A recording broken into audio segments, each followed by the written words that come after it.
Maashaallah Sayidoon miidiyaa irra dhabamee ture baay'ee tokko fagaatee ture dhugaa rabbii alhamdulillah amma deebi'ee jira jechuudha. Sayidoo ko maaloo mana baxabatame maddanaa immoo mana galagalee la ciraa haadha seetiin gombifamee manni ol badee gabbadee atti deemnaan ijoollee walitti dachaate wal loluutti kaate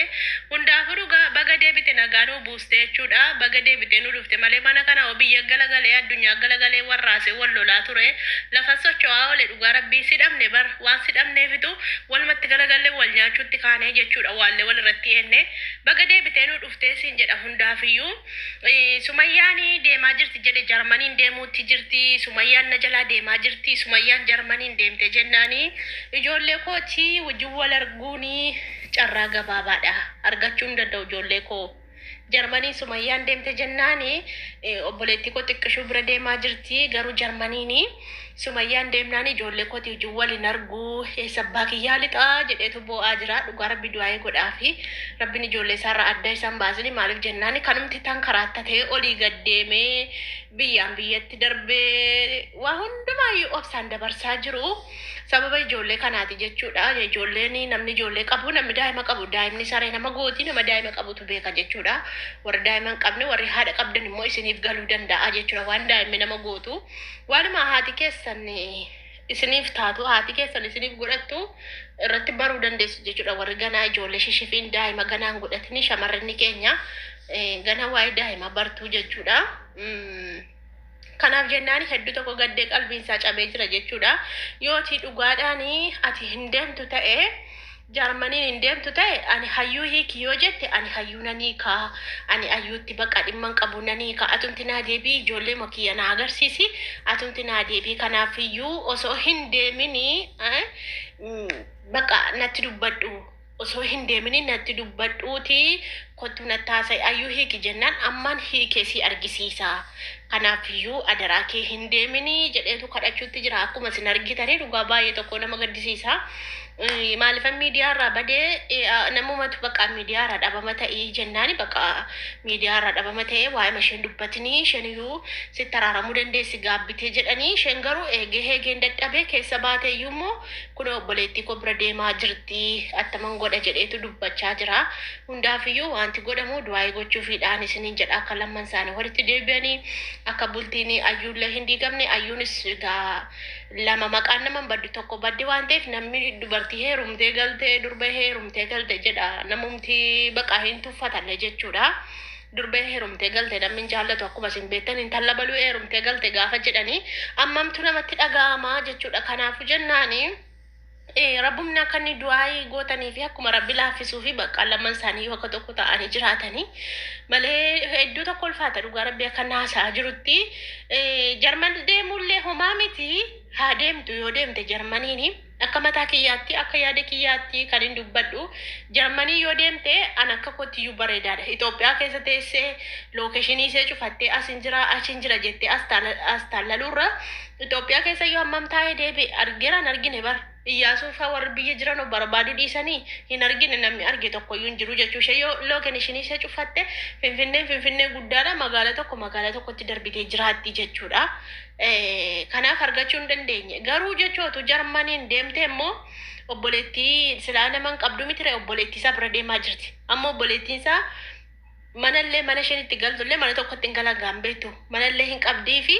bakka isheen jiraattu waa hundumaayyuu hin beekti jechuudha obboleettiin jalaa baduu hin dandeessu ka biyyan beektu akkamma finfinnee kana olii gad deddeemtee hin babbaddu jechuudha jarman dhannaan ijoolleen isaas immoo maali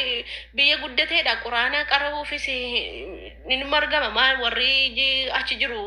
quraana qaraasifachaa jiru ijoollee barsiifachaa jiru hin jira biyya guddateetti iyyuu baratti jechuudha ijoolleen obboleettii isaa bira deemnaani dhugaa bareedaadha akka kooti jechuudha bareedaadha Sayidoon ofumaa gaddeetu amma cannaqamaa jira malee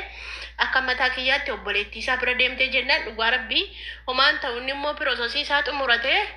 shullubbe naqaa jechuudha. Inni illee naqachuudha dhugaa rabbii yeroo gabaabaa gidduutti qopheeffatee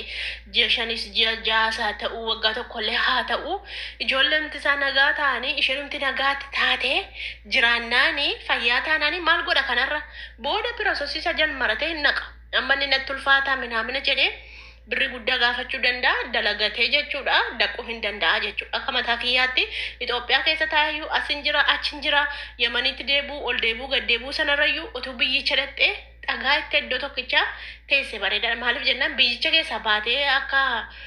Itoophiyaa keessaa amma gondoriin naxxee Yamaniin naxxu kana qallaliin ta'u in ulfaata jechuun maaliif biyya faranjii biyya guddatteedha waan ta'eef amma baatee deddeemuun hin ta'u jechuudha. Kanaaf jennaan tokko mataa kiyyaatti Saidoon amma gaddee haasa'uttira malee otuu obboleettii isaa bira dhattee bareedaadha. Isheenuu kottu jechaa turte bara. Wallahi carraa bareedaa argataayyuu bara obboleettiin Saidoo haa dhuftu na bira kottu jechaanii turte bara amma kan amma biizaa ergeef isheedhuma bara. Amma kan biizaa ergee waan hundaa godhachaa jiru riippoortiitti mucayyoon sun argite sagalee waasaappiidhaan Saidootti qabde suni akka isheen biyyicha deemtu barteetti bara. Barteetu itti himte bar deemaa jirti ijoollee ashaara gochaa jirti ijoolleedhaan waan hundumaa sirreessaa jirti jettee maaliif jennaani bareedaadha Saidoodhaaf otoo isin maal jettu isin bareedaa miti jettu dhugaa akka kiyyatti bareedaadha maaliif yoo achi deemtee Sumayyaa argachuuni qallaali dhugaa rabbii sa'aatii barbaadetti tasgabbaa'ee jechuu ijoollee isaan argataa jechuu sa'aatii barbaadetti dalagatee birrii guddaa gaafatoo baay'ee 500 miti 500 natti fakkaata Ameerikaa deemuun 500 jedhan miti 300 fa'i jedhanii kuma dhibba shan fayyan yoo daldalan namarraa nyaachuu baate kun immoo obboleettii isaa tachiraa achi biizaa hojjisiiftee fi ergitii kalaas dalagateetu dhagaa jedhaa jechuun hin naqa. Ayyuu immoo akka rabbi godhe bakka isatu akka sammuu isaatiiti kunoo inni nanii kaa ayyuu jechaara ayyuu nu dheengadda Saidoon na hiikuuf jettee boossi argitanii jirtuuti viidiyoo ishee keessatti irraa dubbachuun barbaanne malee bo'aa jirti ayyuuni. Hundaafuu rabbi keeriyaa godhuufi kan nama wal qixxeessu jireenya namaa kan burjaa je'ee kan maal jedhu rabbuma wal qixxeessa waan ta'eefi rabbii walitti isaanaa deebisu rabbiin tokko isaanaa godhu ayyoonis yoo adda baatee miidhamti baay'ee tokko maaliif jennaani carraa baay'eetu jalaa gubatee ganaa mucayyoo shamaraadha kan inni fuudhee bakka eerumuudhaaf iyyuu carraasee baay'ee gadi bu'aadha maaliif jennaan nama bareedaa yookaan immoo nama gita seejaa argatte waan heerumtu natti fakkaatu beeku gaasa zabana kanaa jechuudha inni bara durii durbee heerumtee galtee jaarsa faattee heerumti malee nama akka umurii isheetii argattee heerumtuu jechuudha jaarsa faattee heerumti baqqatu uffatamaa wayittee heerumti malee nama gita ishee laallattee heerumtu jechuudha hundaafiyyuu ayyuun bareedduudha yoo hiikessi bakka ayyuun immoo inni na dhiisee of hin ajjeesaa minaamin jechaa turte mitiire kanaafuu dheengadda hedduu tokko boossee haasa'aa turte Saidoo baay'ee jaallatti. Nuti kanas kana jechuu hin dandeenyu murteessuu hin dandeenyu yaada namaa keessa lindhe murtoo isaa kana hundumaa kan harkaa qabu Saidoodha waan ta'eef isatu akka yaadetti akka mataa isaatiitti sirreeffachuu danda'a rabbiin immoo yaadaaf muraada isaa haa guutuu fi rabbiin dhiphina keessa isaa baasu amma nan galaa jedhe gara Itoophiyaatti. Otuu Yamanii sana inni Yamanii keessa simmoo kan taa'eef egaa waa'ee mucaa odeessanii jedheetu taa'e waan ta'eef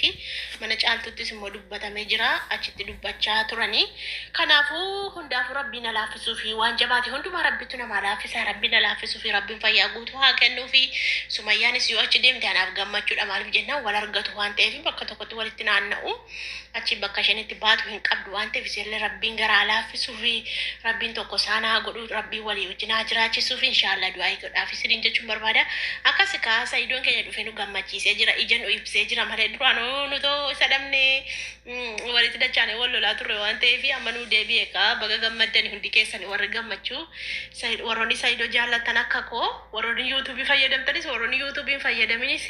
hundi keessan iyyuu baga gammaddanii isiniin jira dhugaa rabbi iddoo tokko gammadinatti tole gaafa ni dhufu fuullatu na ifee jechuudha fuuluma rawwaa na ifee nan gammadee jechuudha akkasii nagaan